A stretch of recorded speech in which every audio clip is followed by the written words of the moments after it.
श्री महाराज कहते हैं कि लॉर्ड शिवा, लॉर्ड ब्रह्मा, शिव आज मतलब ब्रह्मा, शुक सुखदेव मुनि, सनकादिक ऋषि सनक, सनंदन, सनातन और सनत कुमार चार भाई हैं। सज्जनों, ये ऋषि जो चार भाई हैं, इनकी उम्र मात्र 5 वर्ष की है। सतयुग से चले आ रहे हैं। आप कहेंगे कि गणित नहीं जानते वे लोग, गिनना नहीं जानते क्या? उन्होंने कहा कि 5 ही वर्ष की अवस्था में हम रहेंगे, इससे बढ़ेंगे नहीं, विकार हमें कभी सताएगा नहीं। तो सनकादिक, नारद और जो सबसे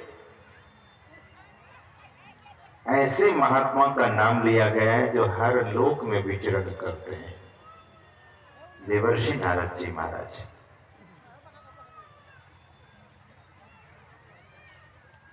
सत्संग मैं कह रहा था कि नारायणपुर में, कल सुबह के सत्संग में मैंने कहा था कि नारायणपुर में सत्संग हो रहा है, और इस नारायणपुर की चर्चा कहीं नारायण लोक में होती होगी। देवर्षि नारद जी महाराज खबर अब तक जरूर पहुंचा दिए होंगे। ये तो हिडन है, कुछ चीजें ऐसी हैं जो विजिबल नहीं है। ये बड़ी बात है।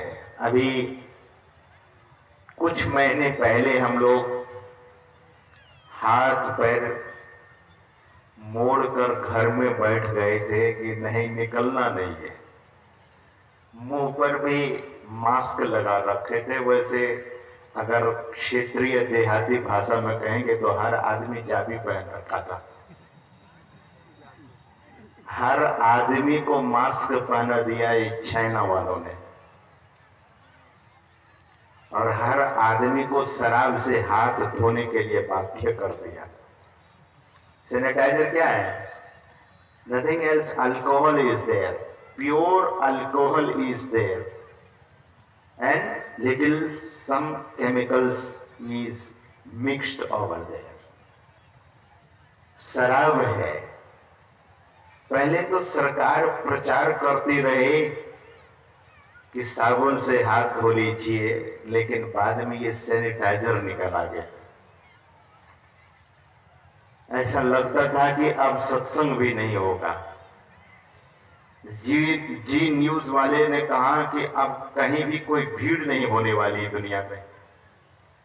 हम लोगों को किसी ने सुनाया कि जी न्यूज वाले कहते हैं कि सत्संग अब नहीं होगा। बड़े तादाद में जो लोग सत्संग में बैठा करते थे, अब सत्संग उस तरह से नहीं होगा।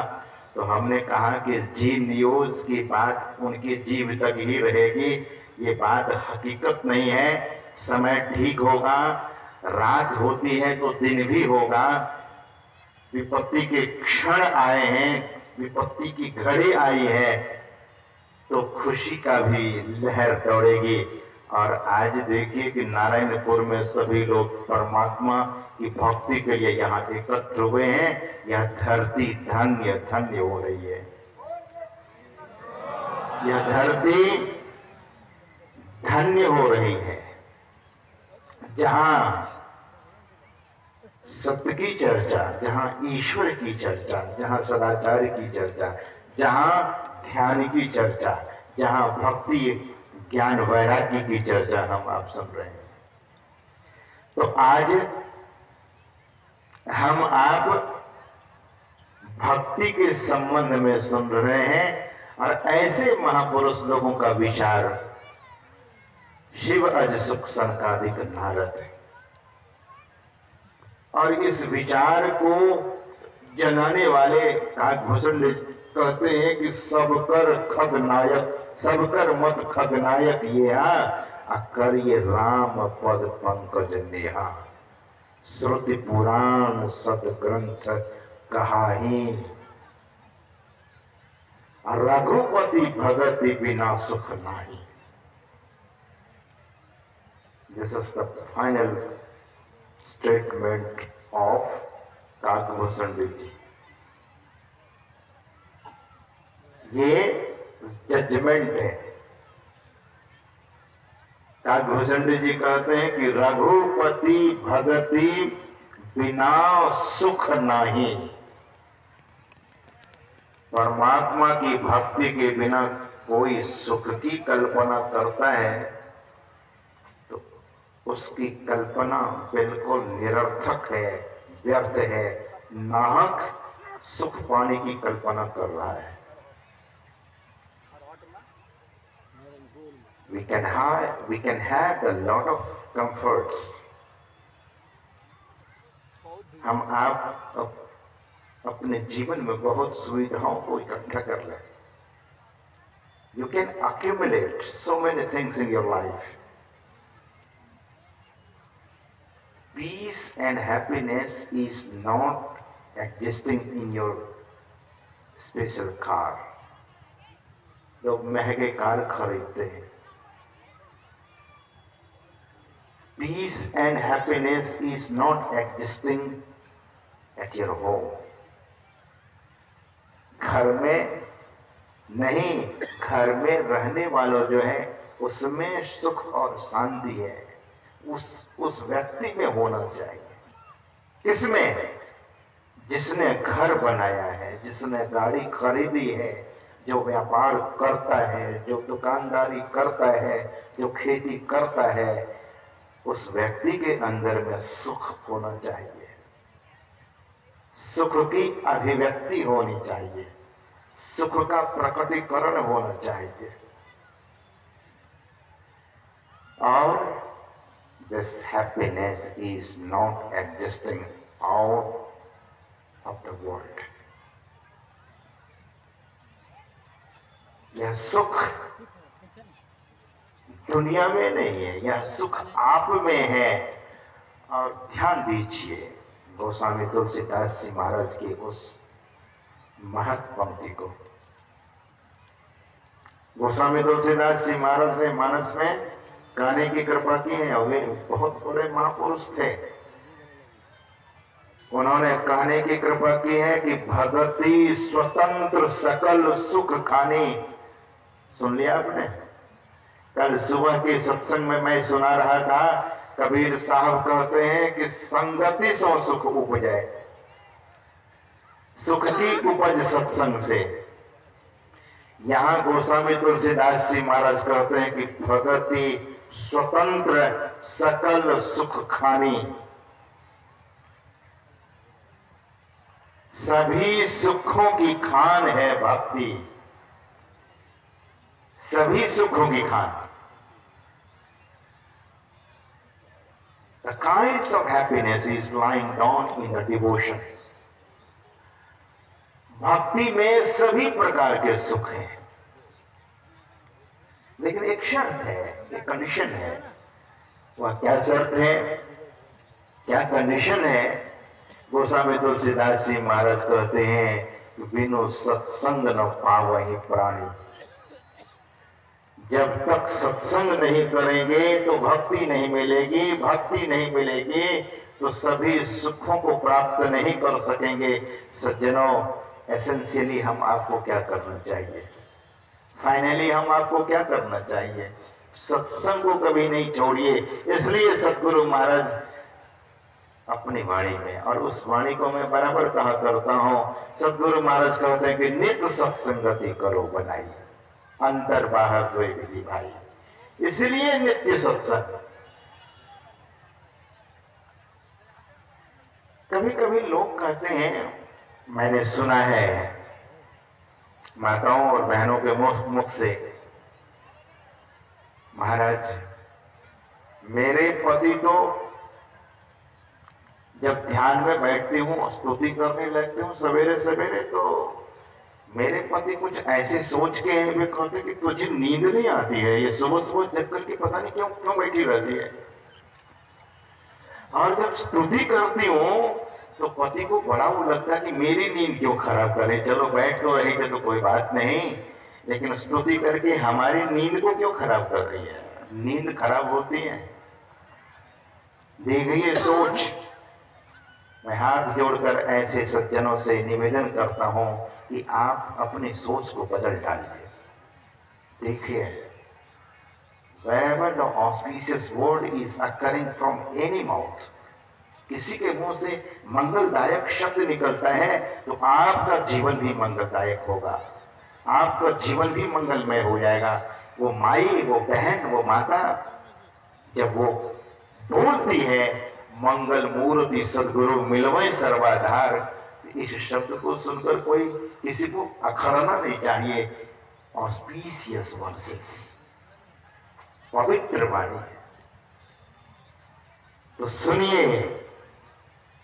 तो मैं निवेदन कर रहा था कि पूज्यपाद गुरुजनों के श्रीमुख से जो एक कथा हमने सुनी है, एक प्रसंग हमने सुना है, वो सुनाना चाहूंगा। आप सुने हैं, फिर भी स्मृति के लिए, आपकी यादगारी के लिए सुनाना चाहूंगा। वह प्रसंग क्या है? और बराबर पूज्यपाद बोला करते थे कि एक राजकुमार का विवाह राजकुमारी के साथ हो गया। राजकुमार और राजकुमारी का विवाह होने के बाद दोनों के मन में यह विचार उठा कि हम घूमने चलेंगे। लोग घूमने के लिए जाते हैं विवाह के बाद, शादी के बाद। तो जमाने की बात है, उस समय हवाई जहाज नहीं चला करता था, हवाई जहाज नहीं हुआ करता था। तो जल जहाज से, जलयान से लोग इस देश से उस देश जाया करते थे। भारत से अमेरिका जाया करते थे, भारत से इटली जाया करते थे, भारत से ब्रिटेन लंदन जाया करते थे, भारत से ऑस्ट्रेलिया सिडनी जाया करते थे, जापान जाया करते थे। बहुत सारे देशों की यात्रा लोग जल जहाज से किया करते थे। तो राजकुमारी और राजकुमार के मन में हुआ कि हम चलते हैं, दूसरे मुल्क में घूम करके आते हैं। तो राजकुमार और राजकुमारी जब चले टिकट लेकर पूरी तैयारी के साथ जहाज, और जहाज जानते हैं समुद्र में जो जहाज होता है वो तो कई बार देखा जाता है। हम लोग बहुत बार जब समुद्र के किनारे से गुजरते हैं तो देखते हैं कि जहाज 2-2 किलोमीटर का होता है, किलोमीटर का होता है, आधा किलोमीटर का होता है। अब तो इतना बड़ा बड़ा जहाज आया है कि 5-5 किलोमीटर का जहाज है, जिस पर कि एरोप्लेन उतरा करता, फाइटर प्लेन। तो सज्जनों, जहाज उस समय उतना बड़ा तो नहीं होगा, मैं ऐसा सोचता हूं।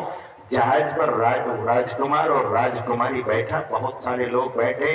जहाज नियत समय पर खुलता है, समुद्र का उस तट को छोड़कर जहाज दूसरे तट के लिए, यानी दूसरे मुल्क के लिए रवाना हो रहा है। जहाज द्रुत गति से चला है और जहाज जब बीच समुद्र में पहुंचा है तो मौसम खराब होने लगा।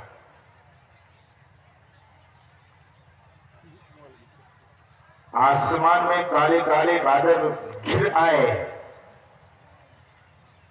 और सब लोग सशंकित हो गए, क्योंकि समुद्र में जब आंधी तूफान आता है तो समुद्र की लहरें तो पहले 5 फीट 10 फीट उठती है।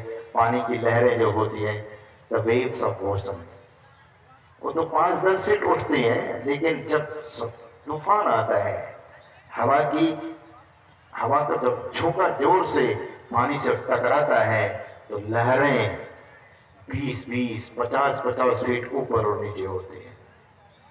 उतना बड़ा जहाज को भी ऊपर नीचे करता है। तो जब जहाज ऊपर जाता था, नीचे आता था लहर के साथ, तो लोगों का प्राण तो ऐसे भी सूखता है। निश्चय ही हम लोग भी एक बार मलेशिया से भारत अपने स्वदेश को लौट रहे थे, तो आसमान में एयर पॉकेट होता है। जो पढ़े लिखे लोग हैं उनको पता होगा, आसमान में एयर पॉकेट होता है। एयर पॉकेट मतलब वहां पर जब जहाज पहुंचता है तो जहाज वहां से निकल नहीं सकता है, फंसने जैसा। जैसे लगता है कि कोई दलदल में गाड़ी नहीं फंस जाती है, वैसे जहाज भी फंसता है। एयर पॉकेट जब एयर पॉकेट पर अगर चला गया, इसलिए पहले से उनको संकेत दिया जाता है रडार से कि ऐसे नहीं ऐसे, नीचे से उनको कमांड दिया जाता है। लेकिन एक बार ऐसा हुआ, मौसम बहुत खराब था, आंधी तूफान चल रहा था और पायलट अपने काबू में जहाज को नहीं रख सका और एयर पॉकेट में जहाज चला गया और जहाज फिर वहीं घूमने लगा, वहीं ऊपर वहीं नीचे।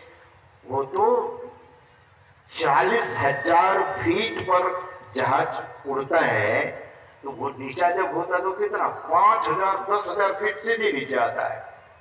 5-10,000 फीट जहाज जब नीचे आवे तो आदमी का प्राण तो स्वाभाविक सूखता था, सूखने लगता है। तो सज्जनों, उसी तरह से समुद्र में जब तूफान आता है तो लोगों का जीवन तो खतरे से खाली नहीं होता।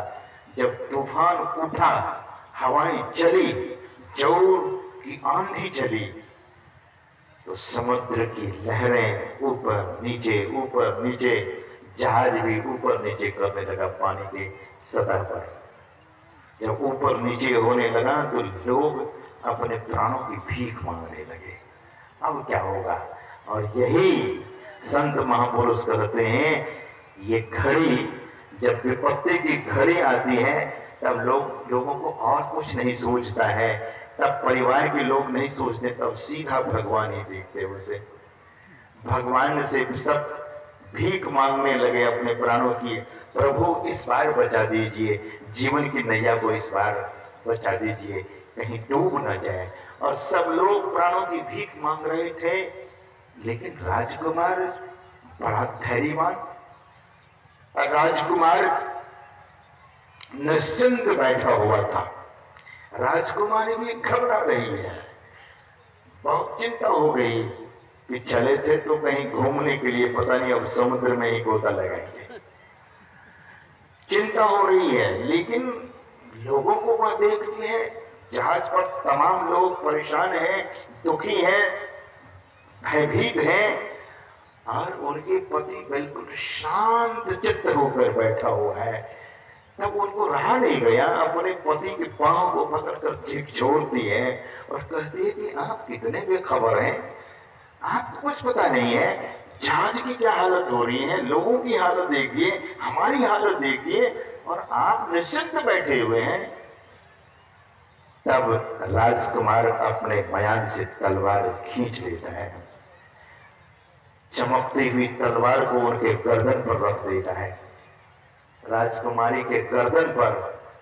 तो राजकुमारी ने देखा कि मेरे इस पति को हो क्या गया है, अरे आप ये क्या कर रहे हैं? मैं तुम्हारे गर्दन पर नंगी तलवार रख चुका हूं, तुम्हें भय नहीं लगता, तुम्हें डर नहीं लगता? राजकुमारी ने कहा कि डर कैसा, भय कैसा? मुझे पता है कि आप मेरे पति देवता हैं, आप मेरे स्वामी हैं, आपकी नंगी तलवार तो यूं ही मेरे गर्दन पर रखी हुई है। राजकुमार ने पूछा कि तुम्हें ये भय नहीं है कि मैं तुम्हारी गर्दन को काट दूंगा? तो राजकुमारी ने कहा कि नहीं, मैं भय रहित हूं, आपकी तलवार मेरे गर्दन को नहीं काट सकती, यह पूर्ण विश्वास है मुझे। तब राजकुमार ने जो बात कही है वह यह राजकुमारी से कि जैसे तुम्हें पूर्ण विश्वास है कि मेरी तलवार तुम्हारे गर्दन को नहीं काटेगी, ठीक उसी तरह से इस विषम परिस्थिति में, इस गहन और विषम परिस्थिति में मुझे अपने उस परम प्रभु परमात्मा पर पूर्ण विश्वास है कि मेरे जीवन के नाव को नहीं डुबाएंगे। और ऐसा कहते ही एक चमत्कार वहां होता है। क्या? विश्वासी भक्त बैठे हुए थे उस जहाज पर। राजकुमार कोई साधारण व्यक्ति नहीं, संस्कारी था, भक्तिमान था। और सज्जनों, उनकी बात जैसे ही मुंह से निकली, उसने यह बात जैसे ही कही कि मेरे जीवन की नाव को मेरे ईश्वर, मेरे प्रभु, मेरे भगवान डूबने नहीं देंगे, तो उसी वक्त, उसी क्षण तूफान धीरे धीरे शांत हो गया। सबों को जान में जान आई। मतलब महापुरुष लोग सुनाया करते थे कि देखिए कि विश्वास, और गोस्वामी तुलसीदास जी महाराज ने कहा ये भक्ति विश्वास की बात है। सुबह में भी मैं आपसे निवेदन किया था कि विश्वास बहुत बड़ी चीज है। विश्वासकम फलदायकम, जो विश्वास करता है उन्हीं को फल मिलता है, जिनको विश्वास ही नहीं है उनको फल की प्राप्ति नहीं होती है। इसलिए विश्वास कीजिए। और भक्ति दरअसल में सत्संग से ही मिलती है, इसलिए जीवन से सत्संग को कभी विदा नहीं करेंगे, सत्संग को कभी पैदा ही नहीं करेंगे। जैसे घर से जाने लगते हैं तो अपने माता पिता, अपने फ्रेंड को, अपने रिश्तेदारों को, अपने नातेदारों को, अपने रिलेटिव्स को हेलो हाय बाय बाय ऐसा करके चल पड़ते हैं। लेकिन भक्ति और सत्संग को कभी जीवन से विदा न करें। सत्संग हम लोगों को दिया गया है और सत्संग सभी यज्ञों का सार है, सभी तीर्थों का सार है। इसीलिए गोस्वामी तुलसीदास जी महाराज ने कहा ये चलता फिरता तीर्थराज है। आज नारायणपुर में, कल से ही नारायणपुर में सत्संग रूपी तीर्थराज का मेला लगा है और यहाँ ज्ञान का प्रसाद लोग पाते हैं। निश्चय ही मैं तो कहूंगा कि नारायणपुर के लोगों ने बहुत तन मन धन लगाकर, और नारायणपुर के ही नहीं, ये नारायणपुर में सत्संग हो रहा है तो निश्चय ही नारायणपुर का नाम तो हो ही रहा है। लेकिन अगल बगल में जितने गांव हैं सभी गांव के लोगों ने भरपूर सहयोग किया है। और यहाँ संत वाणी की प्रसाद हम आपको कल सुबह से ही मिल रही है और अभी कुछ मिनटों तक मिलती ही रहेगी। संत वाणी क्या है? सद्गुरु महाराज ने कहा संत वाणी ये प्रसाद है। और प्रसाद का मतलब क्या? भगवान श्री कृष्ण कहते हैं कि प्रसादे सर्व दुखानाम हानि अस्यः उपजायते। प्रसाद दरअसल में जीवन के हानि को, जीवन के दुख को मिटा देता है। प्रसाद प्रसन्नता देता है। और सज्जनों, संत वाणी का प्रसाद, जो व्यक्ति अपने जीवन में संत वाणी को सुनता है, संत वाणी पढ़ता है और संतों के वाणी को जरूर पढ़िए। सवेरे जगते हैं तो स्तुति प्रार्थना क्या है? महापुरुषों की वाणी है, संत वाणी है। और महापुरुषों के अन्य जो वाणी है, सवेरे में गीता पढ़ने की आदत जरूर डालिए। गीता को जरूर पढ़िए कि भगवान ने क्या गीता में कहने की कृपा की है। सवेरे सत्संग योग को जरूर पढ़िए। गुरु महाराज के विरचित जो भी ग्रंथ है, संकलित जो भी ग्रंथ है, और गुरु महाराज के प्रवचनों को जरूर पढ़िए। सज्जनों, मैं अब से जब तक बोल रहा हूं केवल आपसे प्रार्थना है कि आप क्या पढ़ें। उपन्यास कोई पढ़ते हैं, कोई सिलेबस की, विद्यार्थी लोग सिलेबस की बातों को पढ़ते हैं, ज्ञान को पढ़ते हैं। विद्यार्थी अपने सिलेबस की बातों को पढ़े। लेकिन कुछ लोगों की आदत है कि जब तक सवेरे पेपर, न्यूज़पेपर को नहीं पढ़ेंगे, तो बहुत लोगों की ऐसी आदत है कि जब तक न्यूज़पेपर नहीं पढ़ेंगे उनको शौच ही नहीं होता, लेटरिन में जाते ही। ये कैसी आदत है? न्यूज़पेपर पढ़ने की आदत है। किसी को कुछ और पढ़ने की आदत है और चीजें को पढ़ते हैं। लेकिन सवेरे में तो मंगलदायक शब्दों को ही पढ़िए, मंगलदायक वाणी को पढ़िए सवेरे। और सवेरे उस नाम का स्मरण कीजिए। हम लोगों को बताने की कृपा की है कि भक्ति कैसे करनी चाहिए। सवेरे जब जगते हैं तो 4 पहर की रात्रि होती है सज्जनों। 4 पहर की रात्रि और 4 पहर के दिन, ये 8 पहर दिन रात। महापुरुष कहते हैं कि वैसे तो पूरी रात जग कर ध्यान करना चाहिए। यह बात कभी कभी हमको लोग अपने आवास में आकर पूछते हैं, महाराज ये महात्मा लोग क्या बोल रहे हैं कि पूरी रात जग करके ध्यान कीजिए, दिन को हरि सुमरन करो, रैन जाग कर ध्यान। ये कैसी बात है? तो सोएंगे कब? कब सोया जाएगा? स्वास्थ्य तो खराब ही हो जाएगा। नहीं, the moment you are meditating, naturally your sleep quota is going to be very less. निद्रा की जितनी आवश्यकता है ध्यान से ही पूरा हो सकता है, लेकिन ध्यान होना चाहिए, नहीं कि बगला ध्यान हो जाए, वैसा ध्यान नहीं। तो चरणदास जी महाराज कहते हैं कि रैन जाग कर ध्यान। फिर वे कहते हैं कि जो 4 पहर नहीं जग सके तो आधी रात सो जाग। अर्धरात्रि से 6 से 9, 9 से 12, ये दो पहर रात के निकल गए। अब 12 से 3, 3 से 6, ये 4 दोपहर इधर। तो आधी रात जगने के लिए कहते हैं आधी रात से बैठकर ध्यान कीजिए। फिर अगर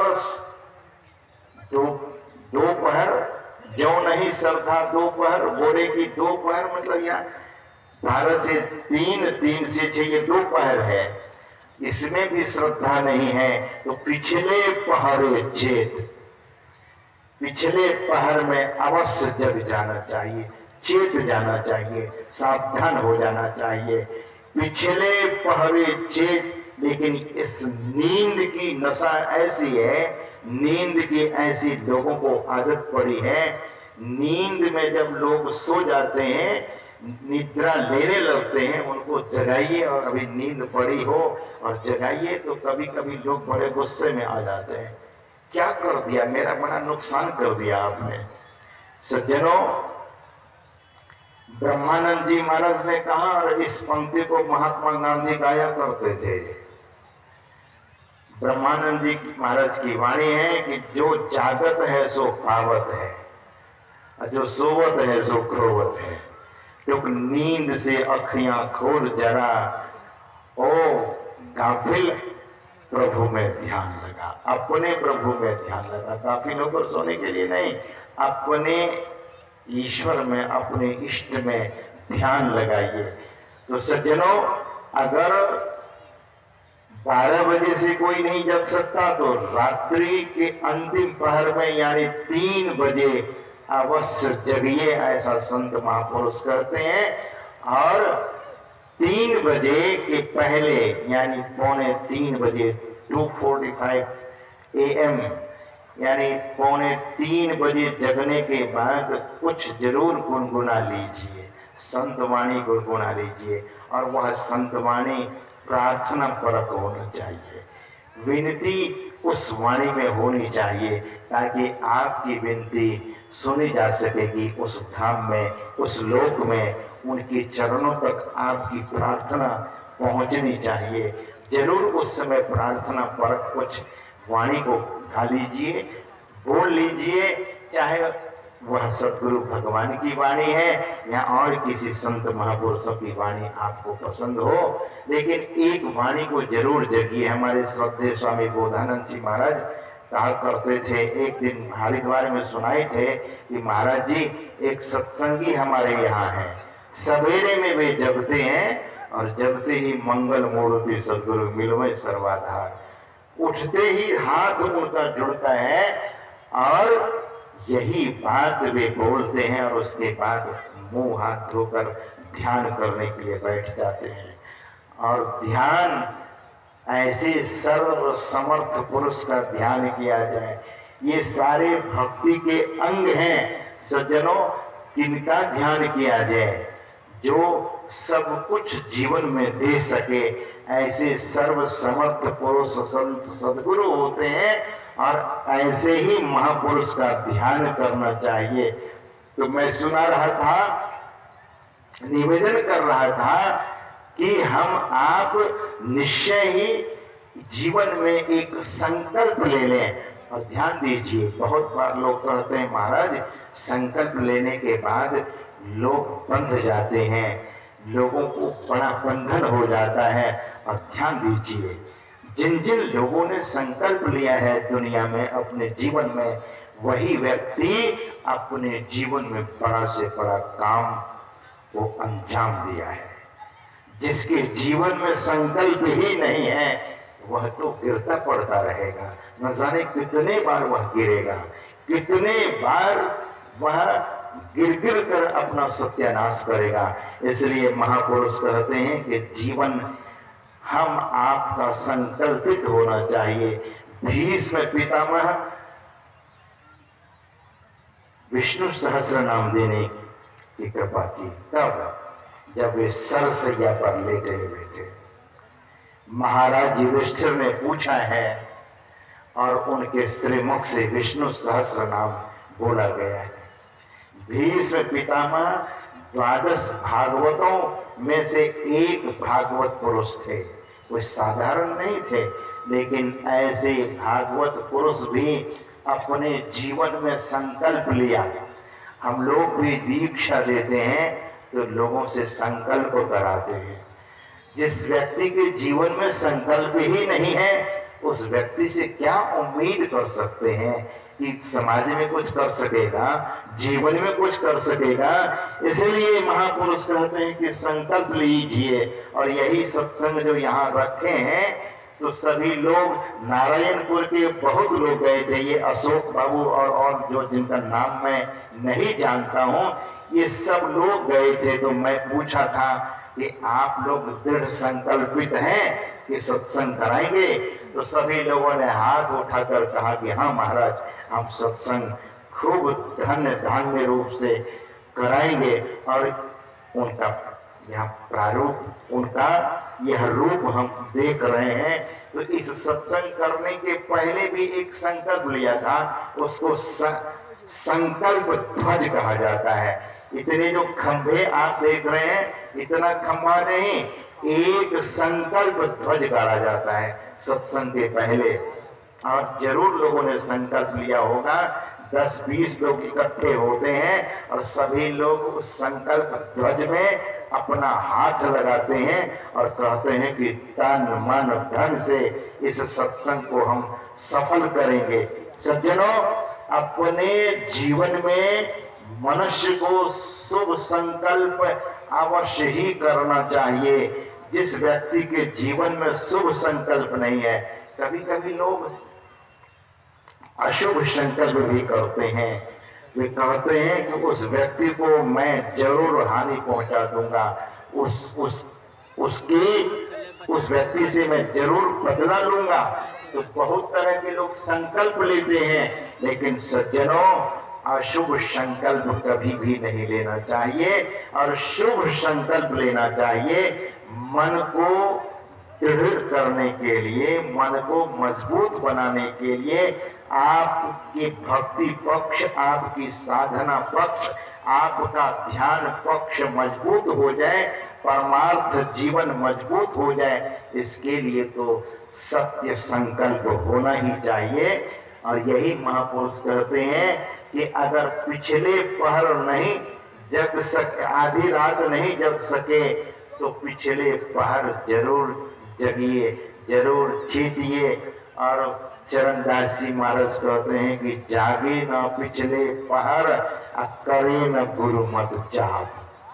जो पिछले पहर में नहीं जगते हैं और ईश्वर का, परमात्मा का, गुरु प्रदत्त मंत्र का जाप नहीं करते हैं, तो ऐसे व्यक्ति का जीवन दोषपूर्ण हो जाता है। ऐसे व्यक्ति का जीवन दोष रहित नहीं, दोष सहित हो जाता है और धीरे धीरे उनका अध्यात्म दीपक बुझने लगता है, अध्यात्म जीवन उनका धूमिल होने लगता है।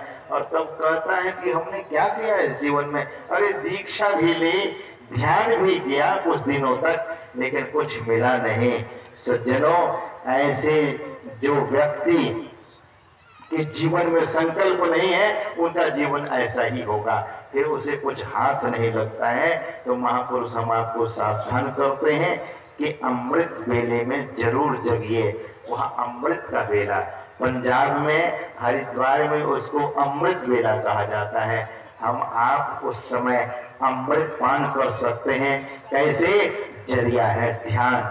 और जब ध्यान करने लगेंगे तो इष्ट की मूर्ति सिद्ध हो जाएगी, इष्ट का ध्यान सिद्ध हो जाएगा, यानी मानस ध्यान में आप सिद्ध हो जाएंगे। और जो गुरु का ध्यान सिद्ध कर लेते हैं, जो अपने इष्ट का ध्यान सिद्ध कर लेते हैं, तो गुरु नानक देव जी महाराज ने क्या कहा है? गुरु नानक देव जी महाराज कहते हैं कि गुरु के मूर्ति हृदय बसाए, जो अपने सदगुरु भगवान की मूर्ति को योग हृदय में बसा लिए हैं, प्रकट कर लिए हैं, जो इच्छा सोई फल पाए। जैसी जैसी इच्छा करेंगे, इच्छा का मतलब यहाँ सद इच्छा से है, दो इच्छा से नहीं है। सद इच्छा जो जो करेंगे, सद कामनाएं जो जो होगी, वो सारी की सारी इच्छा की पूर्ति होगी। इसलिए तो गुरुदेव को चरणदास जी महाराज ने कहा कि कल्प वृक्ष गुरुदेव मनोरथ सब सरह। वे सारे मनोरथों को पूरा करते हैं। तो सज्जनों, हम आप अपने जीवन में संकल्प लें। और भक्ति के संबंध में जो सुन रहे थे, तो हम आपका जीवन कहाँ है, एक बार अपने जीवन की ओर झांकिए। गुरु महाराज दिग्दर्शन कराते हैं। गुरु महाराज कहते हैं, मोहि दे दो भक्ति दान, सतगुरु हो दाता जी, मुझे भक्ति दान दे दीजिए। और इसी बात को धर्मदास जी महाराज कहते हैं, भक्ति दान गुरु दीजिए।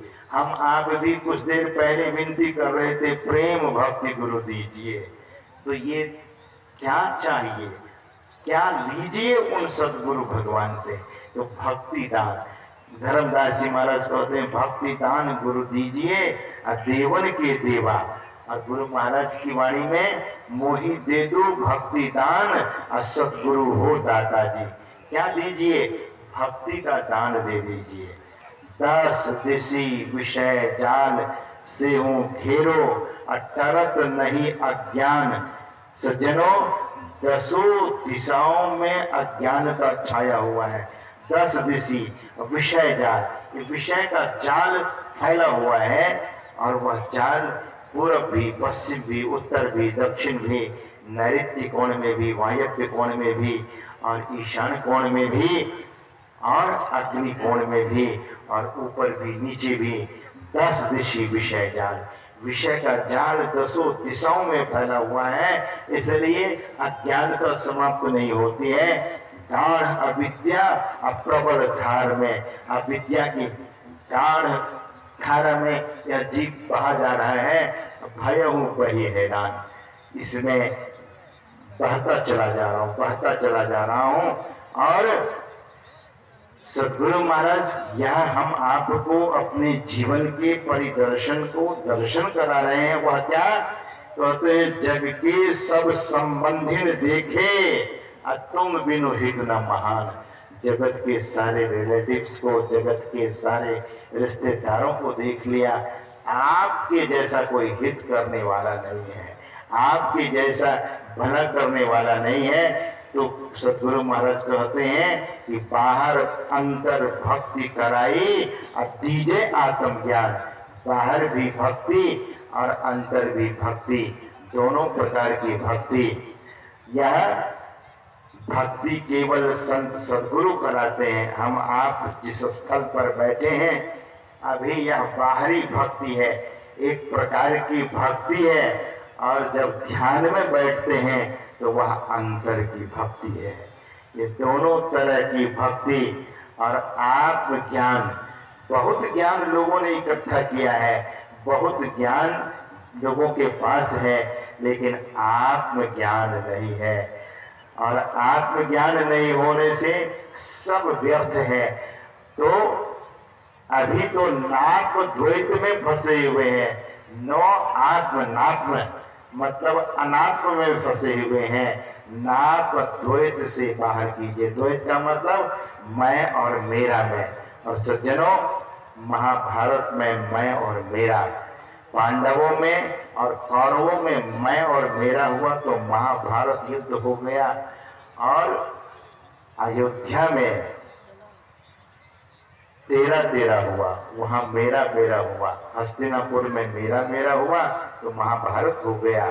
और अयोध्या में 13, भगवान श्री राम भरत जी को कह रहे हैं कि यह राज्य तुम्हारा है भरत। और भगवान श्री राम से भरत लाल जी कह रहे हैं कि नहीं प्रभु, यह तो आपका शाश्वत है, यह राज्य आपका है। तो 13-13 प्रभु आपका है और महाभारत में मेरा मेरा। सज्जनों, यही द्वैत है जब मैं और मेरा में लोग लग जाते हैं। पूज्यपाद महर्षि संत शिव जी महाराज की वाणी है, मैं नहीं, मेरा नहीं। वे कहते हैं कि मैं और मेरा ये आपका नहीं, इसमें नहीं। पूज्यपाद की यह वाणी है, मैं नहीं मेरा नहीं। तो इस पंक्ति को हम आप याद रखते हुए संसार में उसी खीरे की तरह रहें।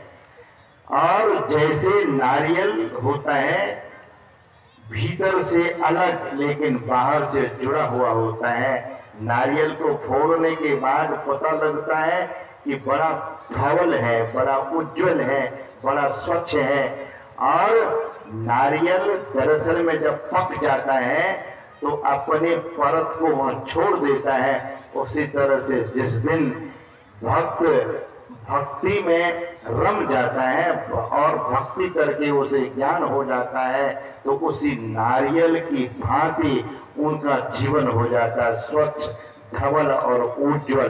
तो सज्जनों, हम आपको भक्ति दोनों तरह से स्वतंत्र भक्ति की चर्चा है। पहले सगुण साकार, बाद में निर्गुण निराकार की भक्ति। और निर्गुण निराकार की भक्ति संत मत में बताई जाती है और वह है दृष्टि योग, नादानुसंधान। और सदगुरु महाराज ने अंतर ज्योति की चर्चा और अंतर्नाद की चर्चा अपनी वाणी में भरपूर दिया है, उसकी चर्चा भरपूर की है। तो हम आपको स्वतंत्र भक्ति करनी चाहिए। भगवान श्री कृष्ण कहते हैं कि सर्व धर्मान् परित्यज्य मामेकं शरणं व्रज अहम त्वा सर्व पापेभ्यो मोक्षयिष्यामि मा शुचः। सद्गुरु महाराज इस भगवान श्री कृष्ण के पवित्र वाणी को अपने से व्याख्या करने की कृपा की है कि इंद्रियों का जो धर्म है वह दृष्टि योग के समय ही व्यक्ति इंद्रियों के धर्मों से छूट सकता है। आंख का धर्म देखना, कान का धर्म सुनना, नासिका का धर्म गंध ग्रहण करना, जिह्वा का धर्म रसास्वादन करना और त्वचा का धर्म स्पर्श करना, यही इंद्रियों का धर्म है। और इंद्रियों के धर्म से वही व्यक्ति उठ सकता है जो दृष्टि योग करता है, जो नादानुसंधान करता है। सज्जनों, जब व्यक्ति दृष्टि योग करने लगता है तो दृष्टि की धारों को एक करने के समय में इंद्रियों के घाटों से वह साधक व साधिका ऊपर उठने लगता है। और यह स्वतंत्र, यहाँ पर स्वतंत्र भक्ति की शुरुआत होती है। और भगवान श्री कृष्ण अर्जुन से कहते हैं, यद्यपि अर्जुन भगवान के समीप खड़े थे, भगवान के बहुत ही करीब थे, भगवान के बहुत दुलारे भक्त थे, तब भी भगवान श्री कृष्ण कहते हैं कि अर्जुन मामेकम शरणम व्रज, मुझ एक की शरण में आ जाओ। एक ही की शरण कैसे हुआ जाता है? महापुरुष कहते हैं कि जब आप दृष्टि योग करते हैं, अपने दृष्टि को एक करते हैं। दृष्टि एक होनी चाहिए और दृष्टि की धारें जिस दिन एक होगी, जिस क्षण एक होगी, वहां प्रकाश की प्राप्ति होगी। और वह प्रकाश बाह्य प्रकाश नहीं है, वह प्रकाश दिव्य प्रकाश है। और उसी प्रकाश की प्राप्ति हेतु इतने खर्च किए जाते हैं। लोग उस साधन को, ध्यान के सूत्र को जानकर अपने जीवन में उतारते हैं, तो ऐसे व्यक्ति का जीवन, मनुष्य जीवन धन्य हो जाता है। सद्गुरु महाराज ने बहुत परिश्रम की है। सद्गुरु महाराज ने इतना परिश्रम किया और हम लोगों को यह ज्ञान मंथन कर सार ज्ञान देने की कृपा की है। तो यह जो सत्संग यहाँ हुआ है, लोगों को निश्चय ही प्रकाश, निश्चय ही दिशा, निश्चय ही जीवन के लक्ष्य के बारे में जान सके हैं, जान रहे हैं, जानने का कोशिश भी करेंगे। तो इस सत्संग में जो लोग अपना सहयोग किए हैं, उन लोगों को बहुत सद्गुरु और संतों की बहुत कृपा मिलेगी, बहुत आशीर्वाद मिलेगा। मैं अपने वाणी को विराम देने के पहले यहाँ के सत्संगी बंधुओं के संबंध में और इस यज्ञ के संबंध में, जो यह ज्ञान यज्ञ है, भगवान श्री कृष्ण कहते हैं कि ज्ञान यज्ञ दरअसल में ऐसा यज्ञ है कि मनुष्य तत्काल इससे पवित्र होता है। यह सत्संग यज्ञ है। गोस्वामी जी महाराज ने कहा कि मज्जन फल देखिए तत्काला, अकाक हो ही पिक पको मराला। तत्काल फल मिलता है। तो इस नारायणपुर के जो लोग हैं, इस सत्संग का यह जो रूप दिया है, तो इसमें धन सबसे बड़ी बात है कि जब तक आप धन को नहीं लगाते तो यह रूप सत्संग का नहीं होता। तो सज्जनों, महापुरुष कहते हैं कि जीवन में आप कमाई करते हैं तो कमाई में दोष लगता है। जैसे किसान खेती करता है तो किसान से हिंसा होती है। खेती करने के क्रम में बहुत सारे जीव जंतु मरता है और उसका दोष किसान को भी लगता है, किसान को भी दोष लगता है। इसी तरह से कोई व्यापार करता है तो उसे भी दोष लगता है। कमाई करने में हर व्यक्ति को दोष लगता है। और ऐसे जो यह मनुष्य जीवन है, हम आप चलते फिरते हैं तो चलने फिरने से कीड़े मकोड़े पैरों तले दबकर मरता है तो उसका भी दोष लगता है। सज्जनों, माताएं बहनें झाड़ू लगाती हैं, घर में पोछा लगाती हैं, तो उससे भी जीव जंतु मरता है, तो वह भी दोषपूर्ण होता है। लेकिन इस दोषपूर्ण जीवन से उबरने के लिए दो बातें हैं। जो कमाई करते हैं उसमें से 10वां हिस्सा दान अवश्य कीजिए। शास्त्र कहता है कि अगर आप 10वां हिस्सा दान नहीं कर सकते तो 5वां हिस्सा जरूर दान कीजिए। अगर 5वां हिस्सा नहीं करते तो उस कमाई में से जो 1वां हिस्सा है, 100 रुपये में से 99 आपके और 1 रुपये दान का है, धर्म का है। और ऐसा जो करता है, ऐसे ही लोगों के घर में धन की शुद्धि होती है और धन की वृद्धि होती है। धन की शुद्धि, और मैं अक्सर कहा करता हूँ कि स्नान नहीं करने से शरीर की अशुद्धि, स्नान करेंगे तो शरीर शुद्ध होगा, शरीर स्वस्थ होगा। और दान करेंगे तो धन में वृद्धि और शुद्धि होगी, और ध्यान करेंगे तो मन आपका शुद्ध और पवित्र होगा। महापुरुष कहते हैं कि जब आप दान करते हैं तो धन की शुद्धि होती है। इसीलिए जीवन में इस 3 सूत्र को जरूर याद रखिए कि हमें अपने जीवन में दान भी करना है, जैसे स्नान करना नहीं भूलते हैं, उसी तरह से दान करना भी नहीं भूलना चाहिए और ध्यान करना भी नहीं भूलना चाहिए। दान से निश्चय ही सांसारिक समृद्धियां होती है, सांसारिक उन्नति होती है। लेकिन ध्यान दीजिए, जब तक व्यक्ति ध्यान साधना नहीं करेगा तो उनका मन परिशुद्ध नहीं होगा। दान करने से जीवन के बहुत सारे दोष तो मिटते हैं, लेकिन उनका मन पवित्र नहीं हो सकता।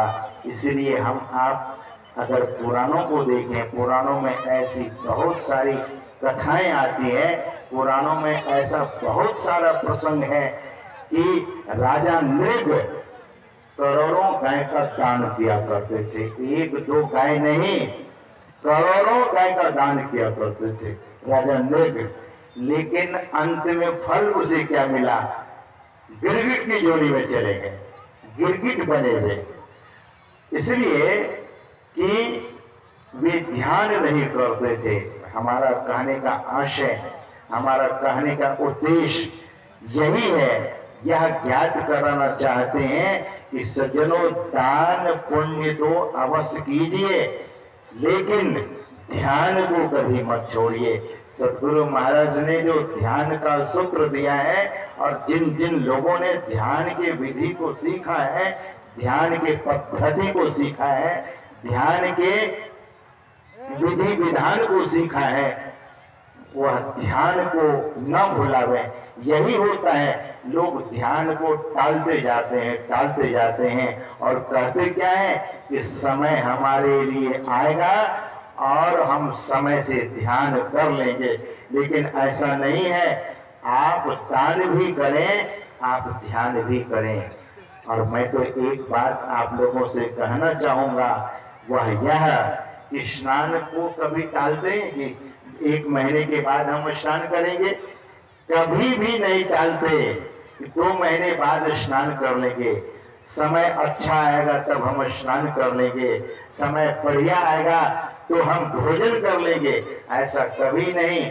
भोजन समय से करते हैं, स्नान समय से करते हैं, निद्रा समय से लेते हैं, आज दुनिया के बहुत सारे कामों को समय से करते हैं।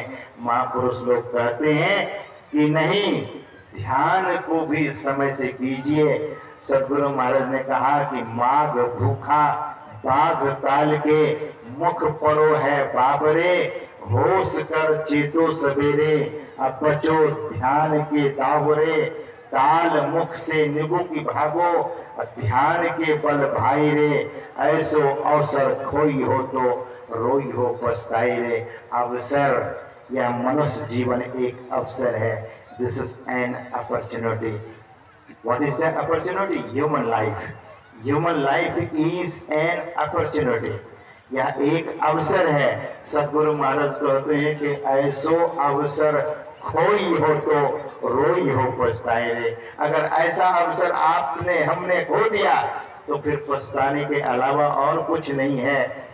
मैं देखता हूँ, आप लोग हलचल पैदा न करें, निवेदन करता हूँ। मैं अपने वाणी को विराम दूंगा, लेकिन कुछ बातें जो जीवन में बहुत ही महत्वपूर्ण है, ये निवेदन है। और अंतिम समय में, इस सत्संग के अंतिम समय में निवेदन यही है कि प्रार्थना है कि ध्यान को कभी न छोड़े, ध्यान को न भूलें और ध्यान को टाले नहीं कि कल कर लेंगे, कल पर न छोड़ें। गुरु महाराज एक पंक्ति बोला करते थे, आज कहे मैं काल भजूंगा, काल कहे फिर काल, आज काल के करत ही अवसर जासी चाल। तो अच्छे जो वक्त मिले हैं, अच्छा जो समय मिला है, अभी तो शरीर स्वस्थ है, मन बुद्धि बिल्कुल ठिकाने में है। समय आएगा जब वृद्ध अवस्था आएगी, और वृद्ध अवस्था आएगी तो उस अवस्था में हाथ कांपेंगे, किसी किसी व्यक्ति का मुंह कांपता है, किसी किसी की कमर टेढ़ी हो जाती है। महापुरुष कहते हैं कि ये सारे जो चीजें हैं ये नोटिस की तरह है, आएगी नोटिस जमानत में होगी, पल्ले में तेरे अमानत न होगी, होकर कैद तुम्हें चलना पड़ेगा, काया कोठी खाली करना पड़ेगा। कभी भी यह मत भूले कि मुझे इस संसार से नहीं जाना है। जो व्यक्ति मौत को याद रखते हैं उसे भजन नहीं छोड़ सकता। इसीलिए यह निवेदन है, यह प्रार्थना है, यह विनती है कि ध्यान अवश्य कीजिए और जीवन में दान पुण्य अवश्य कीजिए। दान करने वाला कभी दरिद्र नहीं होता। महर्षि वेदव्यास जी महाराज श्रीमद् भागवत में कहने की कृपा की है कि अदक्ष दानाच दरिद्री भवेत्। जो दान नहीं करता वह दरिद्र होता है, वह गरीब बनता है, और जो दान करता है वही धनवान बनता है। यह दानाच धनाढ्यः भवेत्। जो दान करता है वही धनवान बनता है। आज किसी के पास आप धन देख रहे हैं, किसी के पास वैभव है, किसी के पास ऐश्वर्य है, तो कहीं न कहीं उसने पुण्य किया है। मुकेश अंबानी के घर में मुकेश अंबानी को अभी शायद नतनी या नाती हुआ है, और वह जो बच्चा उस घर में जन्म लिया है तो वह बच्चा भी उतना ही बड़ा धनी हो गया जितना बड़ा कि मुकेश अंबानी है। कहने का मतलब है कि कितना पुण्य किया है उसने, कितना पुण्य पीछे किया तो आज ऐसे घर में जन्म ले लिया। कहने का मतलब कि हर व्यक्ति किए हुए ही अपने जीवन में पाता है। आप करेंगे पुण्य तो निश्चय ही वो 1000 गुना लौट करके आता है। हम आप देखते हैं किसान मुट्ठी भर अन्न को खेतों में छोड़ता है तो बोरा भर लेकर के आता है। मतलब क्या, इस प्रकृति से हम आपको सीख लेनी चाहिए, शिक्षा लेनी चाहिए कि हम प्रकृति में जो देते हैं प्रकृति हमें हजारों गुना लाखों गुना करके लौटा देती है। प्रकृति ईश्वर की है। जब आप दान करते हैं तो आपके पास हजारों गुना वह लौटकर, लाखों गुना लौटकर वही चीज सामने आता है। तो सदगृहस्थ जीवन में जो सदगृहस्थ जीवन को यापन करते हैं, सदगृहस्थ जीवन को जी रहे हैं, ऐसे लोगों को तो दान करना ही चाहिए क्योंकि आगे का जीवन सुखदायी हो। और सज्जनों, गरीबी के संबंध में तो गोस्वामी तुलसीदास जी महाराज ने कहा कि नहीं दरिद्र सम जग दुख भाई। जग में दरिद्रता के समान दूसरा कोई दुख नहीं है। मतलब कि दरिद्री नहीं हो, इसके लिए मनुष्य को दान पुण्य करना चाहिए। हमारे हरिद्वार में एक महात्मा हुए पंडित दीनदयाल जी महाराज, वो कहा करते थे कि आपके यहाँ जो ये भिखारी आता है तो ये भिखारी भीख मांगने के लिए नहीं आता है। लोगों ने पूछा महाराज तो भिखारी किस लिए आता है? तो दीनदयाल जी महाराज कहते थे कि ये भिखारी आपको याद दिलाने आता है कि देखो मैंने दान पुण्य नहीं किया तो हम भिखारी हो गए। अगर आप भी दान पुण्य नहीं करेंगे तो हमारे जैसे हो जाएंगे। तो महापुरुष एक एक बात का उदाहरण देकर हम आपको वह सीख देते हैं, और उस सीख को, शिक्षा को अपने जीवन में जरूर एक गांठ के रूप में बांध लीजिए, उसको पकड़ लीजिए और जीवन को धन्य कीजिए।